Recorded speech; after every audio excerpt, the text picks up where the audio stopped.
Olá, pessoal! Estamos aqui para o nosso quinto podcast. Estou confirmando aqui a informação. A gente gostou tanto, eu sempre falo isso, né? Começando aqui o podcast, a gente gostou tanto que a gente veio de novo e agora com uma super convidada aqui que eu vou apresentar rapidamente. A gente está com a Mônica Andersen. É uma das maiores referências no estudo do sono no Brasil, pesquisadora, professora e palestrante. Mônica dedica sua carreira a compreender como o sono impacta a nossa saúde, bem-estar e desempenho. Com uma linguagem acessível e apaixonada, ela traduz a ciência em conhecimento prático, mostrando que dormir bem é um dos pilares mais poderosos para uma vida equilibrada e produtiva. Mônica também foi reconhecida, essa parte eu quero que você confirme, tá?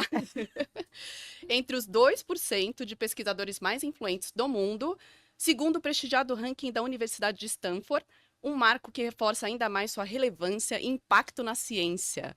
Mônica, eu faço essa breve bio, mas eu quero que você fale um pouquinho sobre você pra gente. Antes de mais nada, eu quero agradecer, né? Porque eu e a Margarete, a gente se conhece, mas por meio da tecnologia. Sim. Muitos anos a gente vem conversando, né? Tendo cursos, aulas, interações. E que satisfação agora conhecer em pessoa. Nossa, eu fiquei muito feliz. Muito bom, E né? muito grata por você estar aqui conosco. Mas eu não consigo falar não, né?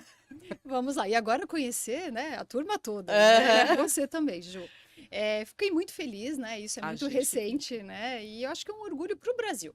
Né? Sim. A gente pensa tanto Pelé com futebol, que honra que ele nos trouxe, que projeção o Brasil teve, se a gente for pensar em futebol, né? Que deriva uma história. E na ciência isso não é o mesmo caminho. Se a gente for perguntar hoje para uma criança, quantos cientistas brasileiros você conhece? Justo. Se a gente for perguntar para um adolescente que é tão conectado, me dá o nome de 3 cientistas que ganharam o Nobel. Exatamente. Então, eu fiquei muito feliz, né? Essa honra, né? De estar entre os 2% mais produtivos. De fato, confere, o sono no Brasil tem um protagonismo absurdo. O Brasil é líder mundial na produção de artigos científicos. Olha então, só. não é Harvard, não é Stanford, não é Cambridge, é Brasil que tem o maior número de artigos publicados com o tema sono. Que legal, que bacana. Pra gente é super legal te ter aqui, assim, é uma honra, a gente te agradece muito. Eu vou introduzir já com uma primeira pergunta, pra gente aquecer aqui.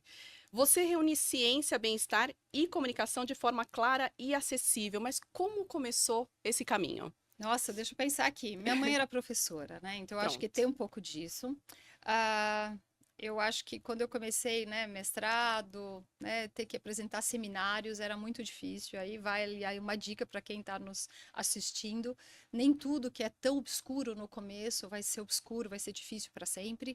E aí eu tive um orientador que falou assim: olha, você é um pouco monotônica, que tal subir e descer a voz de vez em quando? Sim. Que tal você ficar mais espontânea? Eu falei: espontânea? Eu tô travada de estresse aqui, né? O cortisol elevadíssimo. Ele falou: tenta sentir prazer no que você está fazendo, de fazer apresentações e aulas, né? E aí treino, e aí chega um momento que se vira a chave entre o estresse de falar em público e a satisfação de passar a informação. Que aí eu acho que se muda o foco, Sim. como você passa, né? E aí virou minha maior alegria. Tanto que eu digo, sem nenhum problema de vaidade dizer isso ou abrir meu coração, se hoje eu tenho uma notícia difícil, se eu tenho um dia muito complexo, se eu tenho um dia, né, daqueles, Sim. né, com notícias que você não espera, onde eu gostaria de estar é numa sala de aula. Eu gostaria de falar, é a satisfação maior. E aí eu vou abrir meu coração, estou aqui com mulheres lindas, inteligentíssimas. Eu fiz FIV, né, para conseguir engravidar aos 48 anos. Tá. E aí no dia que saiu o resultado, se era positivo ou não, beta-HCG, e aí eu fui convidada para dar um curso das 8 às 18. Uau. E eu falei, é o melhor lugar para estar. Porque se eu tivesse em casa, será que saiu o resultado? Será que saiu o resultado? Então eu consegui estar numa sala de aula das 8 às 18, sabendo que era um dia muito especial, que poderia ser uma alegria imensa ou muita tristeza, né, de não ter dado certo, mas felizmente no final, né, eu estava grávida na minha primeira tentativa de FIV e eu estava em sala de aula. A sala de aula te relaxa, então, né? Me relaxa, Podemos me pensar dá assim. gratificações cerebrais. Eu amo, eu adoro falar, né? Que Então, maravilha, que foi legal. assim que começou essa história, Ju. Muito legal, muito legal. Vou passar para você fazer suas perguntinhas e depois você devolve a bola. Primeiramente, seja muito bem-vinda. Que a gente, como você falou, já se conhece, né? Há alguns anos aí pela tela. A doutora Mônica Luiz Margarete. é professora no curso de pós-graduação da Faculdade de Medicina do ABC e ela está sempre lá com a gente e aceita os convites assim. Ela é sempre muito generosa, as aulas são maravilhosas. Então é um prazer imenso estar aqui com A honra é você, minha. tá? Mas vamos lá então, né? O que de fato acontece com o nosso corpo, com a nossa mente, quando dormimos bem e quando não dormimos bem? Então vamos lá, vamos falar de mente? Quando a gente dorme bem, e o dormir bem é quantidade de horas e qualidade dessas horas. Não adianta eu deitar e dormir por 8 horas e eu precisar de 9 horas e 20. Então eu já estou devendo 1h20 aí. Também não adianta eu precisar de 8, eu dormir 8, mas com uma qualidade ruim. Então a gente precisa somar a qualidade e a quantidade. Eu fazendo isso, eu vou acordar bem. Um segredo para a gente saber se a gente dormiu a quantidade de horas suficiente é saber se você acordou espontaneamente. Se você precisou de um celular, é sinal que só a quantidade de horas foi insuficiente. Então, se você acordou espontaneamente, e eu costumo dizer, pode até ter aquela preguicinha, né? Um sábado, tá chovendo, tá frio, você fala, ai, que vontade de ficar aqui. Tudo bem, é uma preguicinha inicial, mas você fala, vamos tomar um café? E você está apto para começar a sua vigília, você está apto para começar seu dia. E vamos fazer uma atividade física, vamos fazer compra no supermercado, vamos cuidar da família, vamos trabalhar. Mas você está pronta. O problema é quando essa quantidade e essa qualidade não estão somadas.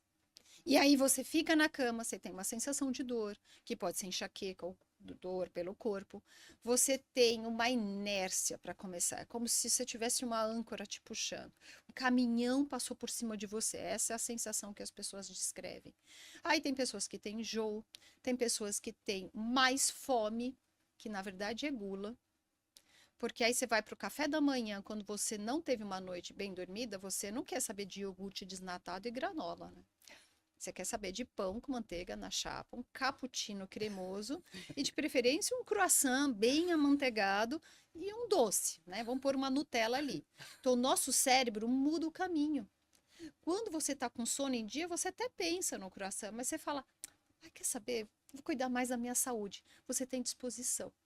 E aí, se a gente pensar em mente, você se sente mais criativo, mais motivado, mais empenhado e você produz mais. O problema dessa geração atual que não está dormindo bem é que eles falam assim: então eu posso diminuir minha quantidade de horas para eu produzir mais? É justamente ao contrário. Quanto melhor seu sono, mais colorido você traz para sua mente, mais devolutiva você dá para a sociedade. Você está apto para começar bem. Essa iniciativa de vocês, que é bárbara, deriva de duas pessoas que dormem bem. Se vocês estivessem dormindo muito mal anos, vocês iam falar o quê? Num dia que eu poderia estar fazendo qualquer outra. Ah, não, vou ficar em casa. Então, a mente é isso. No corpo, a gente vai ter alteração de metabolismo, então, ganho de peso, mais chance de diabetes, mais chance de câncer. Estudos da ciência mostram hoje que privação de sono crônica pode levar ao crescimento de células tumorais. Nós temos até divórcio do sono hoje em dia, né? Porque os casais, né? Homem, homem, mulher, mulher, homem, mulher, não conseguem mais coabitar num espaço que as duas pessoas não dormem bem. E aí nós vamos ter uma cascata de consequências, e aí eu vou terminar com umas, que é a sexualidade. Ah, Sim. maravilha, maravilha.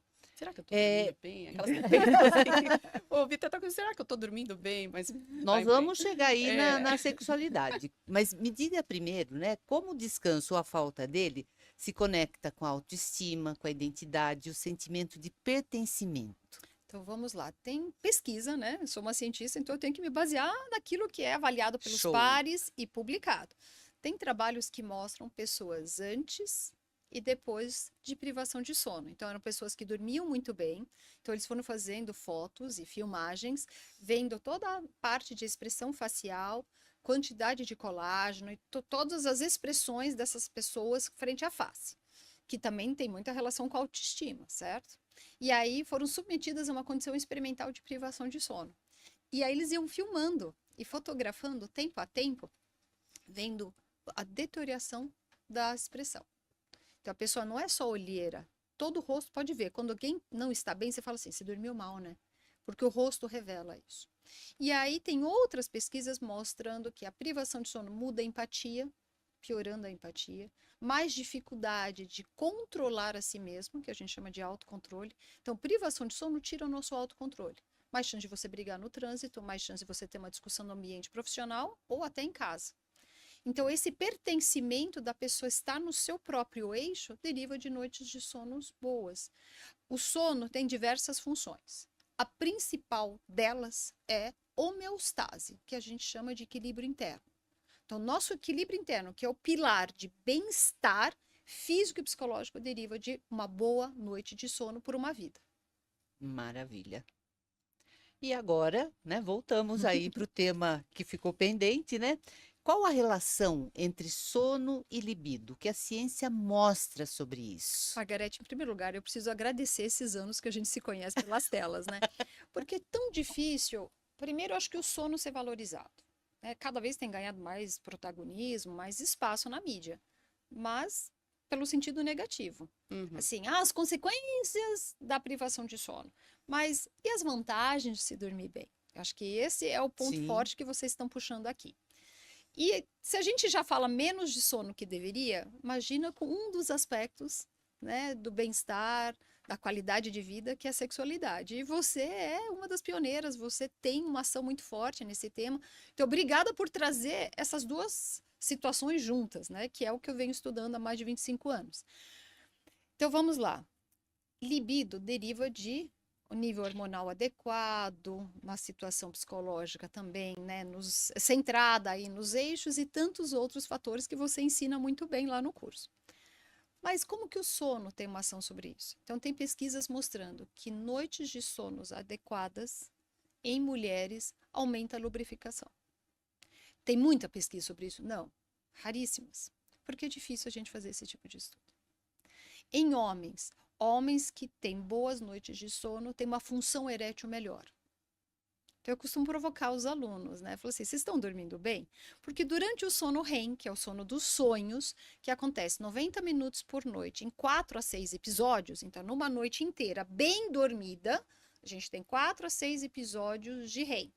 Somando todos esses 4 a 6, nós vamos ter 90 minutos. É nesses episódios de REM que a gente tem a liberação de testosterona. Então, se a gente pensar que 40% dos homens têm apneia obstrutiva do sono, que são aquelas pausas respiratórias, que são mais graves durante o REM, o nível de testosterona diminui. E aí você pode me dizer todas as consequências negativas, como que o homem vai enfrentar a vida sexual quando a sua testosterona está baixa, a sua noite de sono está ruim. E nas mulheres, essa vertente também caminha. Tem um estudo muito bom publicado na Journal of Sexual Medicine que mostra mulheres que dormem menos de 6 horas, e que não são pequenas dormidoras, ou seja, aquela quantidade de horas é insuficiente, tem menos prazer e menos frequência sexual. Isso é contundente. Maravilha. Muito legal. Perfeito. E eu vou sair um pouquinho do script. Eu Tá. tenho o script e eu tenho perguntas sobre o impacto no mundo corporativo, mas aí nessa explicação eu já fiquei aqui com um monte de dúvida, porque a gente tem uma plateia que não necessariamente entende de sono e qualidade e tudo mais, mas está querendo dormir direito, né? Então a gente entendeu o impacto, as consequências negativas de não se dormir bem, mas como é que faz para dormir bem? Assim, eu precisava falar disso porque não está aqui no script. E eu acho que a gente precisa, de repente, entender o que a gente pode fazer para melhorar a nossa qualidade do sono. A gente escuta muita coisa sobre a higiene antes de dormir, mas são coisas que a gente escuta. Eu quero saber como é que a gente junta tudo isso para realmente garantir que a gente vai ter uma boa noite de sono. Então, pergunta muito bem-vinda. E já que você quebrou o protocolo, eu também vou quebrar. Porque eu poderia começar aqui falando das 10 medidas de higiene do sono. Uhum. Que elas são válidas, são clássicas, são mundiais e é o que é, tá? Mas eu vou começar com uma etapa antes. Com a decisão da pessoa querer dormir bem. Perfeito. Se você está no mundo corporativo, você acabou de entrar numa empresa, 3.000 colaboradores, você vai decidir agora dormir bem? É complexo, Sim. é difícil, Sim, te é um entendo. desafio. Te ouço. Você está prestando vestibular. É o ano que você vai decidir, agora eu vou valorizar o meu sono? Então, eu começo com essa reflexão. Você está no processo de divórcio, você está no processo de casar, você está no processo de querer engravidar, você está com vontade de mudar radicalmente a sua profissão. Será que o sono tem é o ator principal naquele momento. Então, Sim. quando a pessoa decidir de fato, eu acho que ela tem que refletir para dizer, sim, é este momento. Mesmo com todas as adversidades do momento que estou vivendo ou não, eu vou querer valorizar esse 1/3 da minha vida. Dito isso, agora nós vamos ter que nos organizar. Uhum. E aí eu falo, para uma família que tem um filho adolescente, um filho na pós-adolescência, prestando vestibular, como é essa dinâmica? Se o vestibular começa, né, o cursinho preparatório às 7 horas da manhã, e a gente sabe que na adolescência vai ter uma mudança do ritmo biológico desse jovem para ele querer dormir mais tarde, então não é afrontamento dos Sim. pais, não é nada disso, é alteração dessa fase circadiana que ele está vivendo. Então ele vai dormir mais tarde, ele vai acordar mais tarde. Como tirar essa criança, né? Porque um jovem, 20 para 6 da manhã da cama. Exato. Então, será que é o momento exato? Então, se isso não pode ser mudado, então talvez uma soneca à tarde compense um pouco aquele acordar muito cedo. Uhum. Aí o jovem tem mais tendência de dormir mais tarde, mas vamos ter que colocar um limite. Sim. Isso sim. é muito importante, colocar limites. Porque não dá para dormir às 2h20 da manhã para acordar 20 para 6. Exato. Se há um casal que está pensando em mudar de apartamento, fazer um investimento, sacar dinheiro no banco, então talvez falar assim, será que este é o momento? Sendo este o momento, então como que nós vamos fazer o jantar? Para Uhum. fazer o jantar, que horas nós vamos chegar em casa? Eu vou contar uma história. Uma vez um pediatra chegou para mim, né, no nosso curso lá de pós, e ele falou assim, nossa, depois de sua aula eu estou vendo que eu sou pediatra, preocupado com o sono das crianças, mas e minha família? E depois de 3 meses de muita conversa com a esposa, organização da vida familiar e dinâmica profissional, ele fechou o consultório 1h30 mais cedo. Olha só. Isso tem um impacto financeiro Sim. muito grande. Sim. Mas ele falou, eu vou compensar isso de outras formas. Então ele começou a chegar em casa 1h30 mais cedo, o jantar começou a ser feito mais cedo, as crianças foram para a cama mais cedo e toda a família valorizou o sono, todo mundo acordava mais disposto de manhã. E isso, quando você está disposto, você faz mais durante o seu dia. Sim. Você lida melhor com o seu estresse. No mundo corporativo, se você tem um bombardeio de cortisol durante o dia e você não tem momentos de parada, que a gente chama de concentração plena, que melhora o seu sono, não vai reverter positivamente na sua vida profissional. Sim. Então, para não, né, para quebrar esse protocolo, para organizar melhor, eu diria, vamos refletir quando a pessoa vai querer valorizar o sono. A partir desse momento, ela só vai ter ganhos. Uhum. Problemas vão existir na sociedade, mas ela vai enfrentar melhor. Perfeito. Eu diria que é colocar o sono como uma prioridade também, né? Dentro de tudo Eu que a gente diria tem. a A prioridade. Aham. O impacto em tudo é tão Impacto em tudo. importante. Impacta no sexo, na Sim. pele, que é o maior órgão do corpo humano. Sim. A gente tá vendo na sua pele. Eu também. Na nossa. Né? Então, assim, impacta na saúde. Imagina câncer, imagina alterações ginecológicas, urológicas, É. ganho de peso. Aí, o que que a pessoa faz quando está ganhando peso porque está dormindo mal? Se matricula numa academia às 5 da manhã. E vai se matar. Que aumenta a ansiedade, que faz comer mais, ter mais compulsão, mais impulsividade, que leva a fazer situações de estresse e também por alimento, né? Essa busca exagerada, que vai repercutir na tua saúde. Quando a gente engorda, não engorda só para fora, engorda para dentro. Sim. Quando a gente tem um estresse, a privação de sono agrava aquele estresse. E tem vários trabalhos mostrando que a privação de sono muda nosso julgamento moral. Olha só. Isso está aprovado nas estradas. A gente tem 50 mil mortes nas estradas brasileiras documentadas, né? Uhum. Sim. Quantas não estão documentadas? Por que que o veículo faz uma ultrapassagem proibida em que o indivíduo sabe que está errado? Porque talvez a privação de sono, que a gente sabe modifica o nosso dilema frente a questões de conduta moral, fala, não, eu sou capaz. Sim. A privação de sono é da euforia. A privação de sono te dá um quadro de mania. Então, talvez você fique numa sensação falsa de empoderamento das suas habilidades, o que não é verdadeiro. E numa situação profissional, a privação de sono tira teus filtros. Você fala aquilo que você não deve. Então, é muito Justamente. importante. Outro dia, eu fiz uma gravação e eu falei, ele morreu de rir, mas eu falei, você tá rindo, mas é verdade. A gente não pede em casamento, a gente não pede em divórcio quando nós estamos privados de sono. É verdade. Uma grande decisão, uma mudança na sua vida, Você não faz num quadro de privação de sono. Decidiu privar de sono, deixa melhorar o sono. Fala, é isso que eu vou fazer, é isso que eu vou fazer. Perfeito, perfeito. Agora, voltando para o tópico aqui, né, das empresas, organizações, né? Como é que empresas, lideranças poderiam incorporar o sono na política de bem-estar e saúde dos colaboradores, se isso é realmente possível, né? É possível, é uma tendência que eu diria ainda incipiente, infelizmente. Mas a gente está vendo uma mudança de cenário, né? Se a gente pensar que infelizmente ainda acontece, mas protocolos de ter horário para entrar, protocolos de ter horário para sair, Sim. e isso tudo ser muito documentado, né? Tem iniciativas, e você que está bem no mundo corporativo sabe disso, que não é mais pelo horário, é pela entrega. Sim, É uma demanda que tem que ser cumprida. E se essa demanda, se essa instigação da empresa, né, te provocar, te instigar a fazer a sua melhor entrega e você puder fazer ela no seu melhor horário, é muito melhor do que você ter a rigidez que não é flexível de 8 horas. uhum, Porque talvez esse colaborador que tem que bater o ponto às 6 horas da manhã, para ele o ideal seria bater às 11. sim, E não bater porque aí ele acordaria no horário dele, faria essa atividade que é relevante para a empresa e ele entregaria mais rápido e muito melhor, porque você teria a criatividade, a motivação, o empenho dele de fazer. Eu sempre conto essa história, né? Eu tive um aluno que até a pandemia ele sofria muito, porque ele tinha que estar no nosso laboratório, a gente começa por volta de 8 horas da manhã. uhum. Todos os cursos começam às 8. E ele sofria muito, porque ele ia dormir 4 e 5 da manhã. Nossa, Então ele tinha 2 horas. sim, E a vida inteira ele relatava que ele sofria.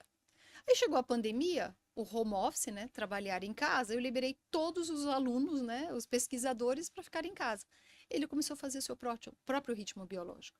Então ele começou a trabalhar mais ou menos da 1, das 2 da tarde, que é a hora que ele acordava. O café aham. da manhã dele era no nosso hora de almoço, né, no meu pelo menos. E ele ia dormir 6h30, 7 da manhã. Tanto Olha que eu só. trocava mensagens com ele às 6 da manhã, porque eu sou matutina dominante, né? Eu acordo muito cedo. E ele estava indo dormir. E ele nunca esteve tão bem, física e mentalmente. Porque pela primeira vez ele pôde exercer suas atividades de criação de ciência, que é a função dele, no horário que eu convinha, que era de madrugada. Sim, Compor uma música, imagina pedir para um compositor fazer isso às 6 da manhã, quando ele não tem sono. não vai acontecer. Eu, às 3 da manhã, sou uma abóbora. E tem gente que às 3 da manhã está no auge. Então, eu acho que quando o mundo corporativo enxergar que o melhor é ter entrega de qualidade e isso poder ser feito no horário melhor do indivíduo, em termos fisiológicos, eu acho que a gente vai ter um ganho. Legal. É interessante, eu estava pensando exatamente nisso com o advento da pandemia, né? E a questão de poder trabalhar de casa. Eu acho que aconteceu, de certa forma, essa flexibilidade. Eu também consigo agora me adequar aos melhores horários para eu produzir, né? Então, às vezes, eu estou trabalhando à noite. Mas aquele está sendo um horário que eu estou focada e produzindo, não porque eu estou sendo obrigada a fazer Sim. aquilo. Mas tem ainda algumas posições, talvez, que não tenham essa Exato. possibilidade, né? E aí a gente precisa, talvez, dessa maturidade do mundo corporativo de entender que isso passa também por rever, né, os Você modelos, os falou uma palavra que eu formatos. gostei. Eu acho que talvez a gente esteja num momento de maturidade de perguntar na hora de uma contratação. Nós temos aqui 2 opções de horário. Qual seria o seu ideal? O melhor, Eu vou te fazer uma provocação. No mundo ideal, se você pudesse desenhá-lo, que horas você gostaria de começar a trabalhar? justamente. Olha, eu sou da manhã também. Sim, Eu começo muito bem cedo, mas mas se realmente, fosse uma opção, começar às 8 da manhã ou às 4 da tarde, 8 da manhã. 8 da 8 da manhã. manhã, 8 da 8 tá manhã. da vendo? manhã. Eu sou matutina. Agora, você imagina pegar uma pessoa que relata isso, está no nível, né, de profissional muito consolidado, então você sabe muito bem, né, Sim, das suas raízes fisiológicas. sim, Imagina você fala assim, não, mas a opção que eu tenho é às 4 da tarde. Você fala, nossa, não estou falando nem questão familiar, estou sim. falando só o bem-estar do indivíduo. Como que ele vai chegar às 4 da tarde para começar a sua jornada quando ele vai O sair de desempenho noite fica num horário que não é comprometido. propício para ele? É, justamente. Muito legal, mas a gente tem plateia agora no nosso podcast. Muito E eu bom. queria passar agora para a pergunta da plateia. Você fica tranquila de responder nossas perguntas? Completamente. Quero Então, saber qual vai ser o tema. vamos lá, vamos lá. Quem tem pergunta, pessoal? Eu tenho. Olá. Bom dia. Bom dia. A minha dúvida é em relação ao horário de jantar versus o sono. Se existe algum impacto, né, em relação a você jantar muito tarde, por exemplo, e dormir na sequência. E se existe, o que que é recomendável em termos de intervalo? Então, muito bem, essa pergunta faz todo sentido nessa sociedade que nós vivemos, que a gente chega em casa muito mais tarde. Outro dia eu estava conversando com uma jornalista, né, da Globo, e eu falei, olha, a novela das 8, que a gente assistia, né, eu tenho 52 anos, eu lembro de chegar em casa na adolescência, o horário do jornal era, assim, horário sagrado, e em seguida vinha a novela das 8, porque o telespectador estava em casa às 8. Hoje em dia a novela das 8 não é mais às 8, é às 9. É. Porque o telespectador ainda não conseguiu chegar em casa. Se a gente pensar no transporte público e na demora de uma pessoa chegar em casa hoje, o horário do jantar foi postergado. Então, a sua pergunta é extremamente bem-vinda. O que diz uma das medidas de higiene de sono em relação à alimentação? A gente tem que ter pelo menos 2 horas entre a última refeição e o início do sono. Se a gente comer e já deitar, a chance de refluxo gastroesofágico e ter outras sensações negativas, digestórias, é maior. Então, 2 horas da última refeição. Se a pessoa chegar em casa às 8 e o jantar sai 15 para as 9, pensa só quanto tempo ela vai postergar o horário de dormir.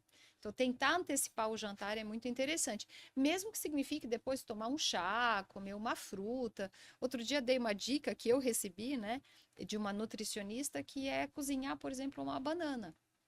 Porque aí você toma o chá e pode comer essa banana antes de dormir, que ajuda, porque ela tem substâncias que são auxiliadoras no processo de indução do sono e ainda dá um reforço alimentar para quem tem muita fome nessas 2 horas. Boa, boa. Temos mais alguém com dúvida? Você quer Eu, mais uma? eu, eu Vamos queria lá. complementar só. Manda lá. E tem alguma recomendação do tipo de alimentação para que você tenha um sono melhor? Tem sim. A minha avó, ela não estudou, mas ela dizia uma frase que eu gostava muito. Café da manhã, muito bem feito, o almoço mediamente bem feito e o jantar tem que ser muito pouquinho. Não pode ser uma refeição volumosa. Então, à noite, comer pouco. Lembrar que quanto mais gordura e saturada, pior é esse processo de digestão. Então, aquela coisa de uma sopa, de uma proteína magra, de um carboidrato, né, de baixo índice glicêmico é melhor. Eu não estou falando nem em questão de peso, eu estou falando do tempo que vai metabolizar isso e fazer o processo de digestão. Então, uma feijoada à noite, um churrasco à noite não é tão bem-vindo. Na hora do almoço, tudo bem. Tanto é que, assim, na hora do almoço, a gente tem uma ação fisiológica que a gente chama de sonolência pós-prandial. Vocês devem ter sentido isso, né? Hoje é sábado, Dia Nacional da Feijoada, né? A gente chama de efeito feijoada, que a temperatura do corpo abaixa na hora do almoço e é um resquício do sono polifásico e indução do sono. Então, por isso que aquela sonolência que a gente tem depois que a gente almoça, ele é um processo fisiológico normal. Só que se a gente faz uma refeição muito volumosa, abaixa mais a temperatura, que vai levar mais sonolência. Então, um dia que a gente tem que estar muito bem às 2 horas da tarde, seja para uma consulta, uma aula, uma cirurgia, a gente não deve comer muito e nem muita gordura, tá? Então, vamos lá, quanto menos gordura, quanto mais essa refeição tiver propriedades nutritivas melhores, melhor vai ser esse sono. Bom, Mônica, depois de tantos estudos e vivências, o que que o sono te ensinou sobre humanidade? Esse ano é um ano especial, né? São 25 anos do primeiro artigo científico, né? Então, eu publiquei no parabéns. começo, obrigada, no começo de 2000, né? E agora são 25 anos, né? E vou fazer a última prova da carreira acadêmica, né? Daqui a um mês, então aí encerra-se essa história acadêmica, né? Minha mãe dizia que um dia eu ia ganhar o Nobel. Eu falava, mãe, não tem o Nobel da biomedicina. Então vamos criar ele para você. Coisa de mãe, né? Só mãe que fala isso, né? Que saudades. Eu acho que o sono me ensinou a amar aquilo que eu faço, né? Eu acordo todo dia com mais ou menos sono hoje em dia, mais motivada para fazer ciência, para fazer a diferença, para me comunicar, que é uma coisa nova na minha vida também. Instagram é uma coisa super recente. Mas é vontade de transmitir o conhecimento para os alunos, né? Seja os de graduação, seja os de pós-graduação, os orientandos, né? Que vão ser futuros cientistas um dia. E a melhor recompensa é quando você ensina sono, a pessoa incorpora isso no mundo corporativo, no mundo, né, pessoal, e você vê essas pessoas brilhando das suas formas, né? Mas eu acho que a humanidade mesmo veio com a Laura. Tá, Ah, que delícia. Ser mãe aos 48 foi certamente muito especial. que Ser mãe, legal. né? Ser mãe, Que com legal. certeza. E o sono muda, né? Então vamos falar agora das mulheres, né? Se por um lado a privação de sono modifica o perfil sexual, o perfil hormonal, o enfrentamento, né? O sono pós-maternidade tem quantas mulheres aí Jesus. grávidas ou amamentando? Então a amamentação é uma fragmentação do sono Sim. que diminui, né, a prolactina. E as nossas avós eram muito sábias. Elas diziam assim, Margarete, você vai lembrar isso comigo. As avós diziam: quando o bebê dorme, a mãe dorme. Sim. Sem elas terem estudado, por alguma razão era intuitivo que quando a mulher dorme, quando o bebê dorme, você recupera os níveis de prolactina. E isso tem estudos hoje, né, recentes mostrando, né? Então eu acho que a mulher passa por tantas fases e agora a menopausa está batendo na porta, é muito diferente da Nem me gravidez fala. recente, né? E aí o sono muda tudo, tanto que tem a saúde da mulher no climatério com o Aham. envolvimento do sono. O sono é um dos pilares mais afetados com a menopausa. Então a mulher tem tantos processos ao longo da vida que o sono fica afetado. Mas eu diria que nós seríamos uma sociedade melhor, traríamos mais retorno em termos humanos, né? Se as pessoas dormissem bem, valorizassem as relações interpessoais, profissionais, e tudo isso tem um pilar maravilhoso, que é 1/3 das nossas vidas, que a gente tem negligenciado e colocado embaixo do tapete, Sim, e infelizmente. aqui até eu já faço um gancho com o que eu gostaria muito que você voltasse para falar sobre o uso da tecnologia e o sono. Eu E eu vou quero fazer voltar. um último comentário que você falou sobre maternidade e sono. Que maternidade é outro tema que eu adoro. E eu tenho 2 filhos, né? Tenho um que tá aqui, que tem 19, e eu tenho um filho de 11 anos. E eu posso dizer que o meu mais velho, né? A gente perde muitas vezes o sono por outras questões que não que o bebê traz, né? Muitas vezes o que a criança menor traz, que é você acordar porque tem alguma coisa lá física que você tem que fazer, né? Ou talvez a preocupação ela passa por em outro Outras lugar, né? camadas. E o mais novo, de 11 anos, às vezes acorda à noite também, quer um suporte ali à noite. Eu acho que a maternidade, ela traz, sim, uma desregulação do sono até que as crianças possam, né, Eu caminhar com acho as... que depois da maternidade, do ato em si do parto, né, seja vindo o bebê, né, um presente, ou vindo, né, de forma biológica, o sono nunca mais vai ser igual. Nunca mais. Porque são fases, que nem videogame, né? E Exatamente. por falar em videogame, hoje essa exposição dos jovens às telas tem um impacto sobre a qualidade do sono que é drástica. Drástico. A gente tem que comentar sobre isso, porque nós não vamos tirar essas mídias, nós não vamos tirar esse aparato. Hoje ele é banco, hoje ele é máquina fotográfica, hoje ele é minha interação com o meio. Além de ser uma forma de eu ter participação nesse mundo hoje. Sim. Não tem como tirar, mas como que nós vamos fazer isso de uma forma mais cautelosa, de uma forma mais sensata, dentro da higiene do sono? Eu acho que esse é um aspecto muito importante. E certamente a gente pode conversar sobre sono e maternidade, porque é um tema muito interessante. Também. E eu quero fazer um convite aqui para vocês também, um dia falar sobre a Dona Ciência. Legal. A Dona Ciência, ela completa ano que vem 10 anos. Então, quem sabe a gente não comemora aqui, né? Opa! Esses 10 anos. Legal. Ela é uma senhora negra, cientista, professora, e ela tem mais de 65 anos. E ela ensina para os jovens as maravilhas da ciência. Então, é uma coleção, ela já tem mais hoje de 70 volumes publicados, né? Que Ela não bacana. tem material de venda, ela é um conteúdo a ser distribuído. Eu faço isso nas comunidades, eu faço isso em escolas. Quando teve a tragédia de Porto Alegre, eu mandei centenas de gibis para lá, né? Então, são gibis curtos, uma linguagem muito lúdica, concisa, direta, Uhum. que as crianças aprendem, os jovens assimilam e os adultos também acabam aprendendo muita coisa aí, né? Então, hoje eu falo que a Dona Ciência é minha segunda filha. Que legal. Porque é um material que eu sonho, aí voltando à fala que eu falei, né? Hoje, o jovem brasileiro não conhece a ciência.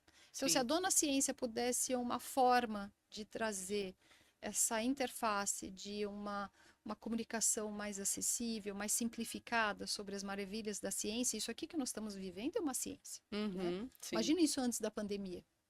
Sim, Quanto É. que nós não evoluímos com a ciência, né? sim. Ciência tecnológica, que vai repercutir no sono, mas pode também aproximar as Sim, pessoas. Que eu acho Então, que é uma questão de, né, aprendizado mesmo, né? tirar o Do que melhor, funciona. tirar o melhor de Exatamente. cada fase Porque o que a gente problema vive, não né? é a tecnologia, De mas é o fato. uso que O se uso faz, dela. né? Um dia eu volto aqui para falar do uso. É isso que Quero. é isso que você vai falar Quero. mesmo. Da Dona Entre outros, Ciência, a da Dona tecnologia, Ciência da maternidade, É temos muito tema arroba aqui pra Dona gente- Ciência, né? No Arroba Insta. dona.ciência. Arroba ponto. Arroba Não. dona.ciência. Dona.ciência. Ok. E o seu é Tudo é arroba sono. tudo é sono. Correto. Nossa, que maravilha. Prazer te conhecer Que- pessoalmente. Ai, nossa, eu tô encantada. E conhecer sua família. Não é? Não é? Família que está unida deve dormir muito bem. É, Exatamente. isso aí. Pra Prazer mim te foi um conhecer prazer também. te conhecer pessoalmente, assim, e agora, né, depois que eu conheci seu trabalho, conheci um pouquinho dos bastidores aí da sua vida, é uma honra te ter aqui. Honra foi Muito, minha muito estar aqui. obrigada. Muito obrigada a vocês. E eu viu? quero essa pele. Eu também. Durma bem. Obrigada. Até logo menos. Até Então, logo menos. Obrigada, gente. Obrigada, Obrigada gente. mesmo.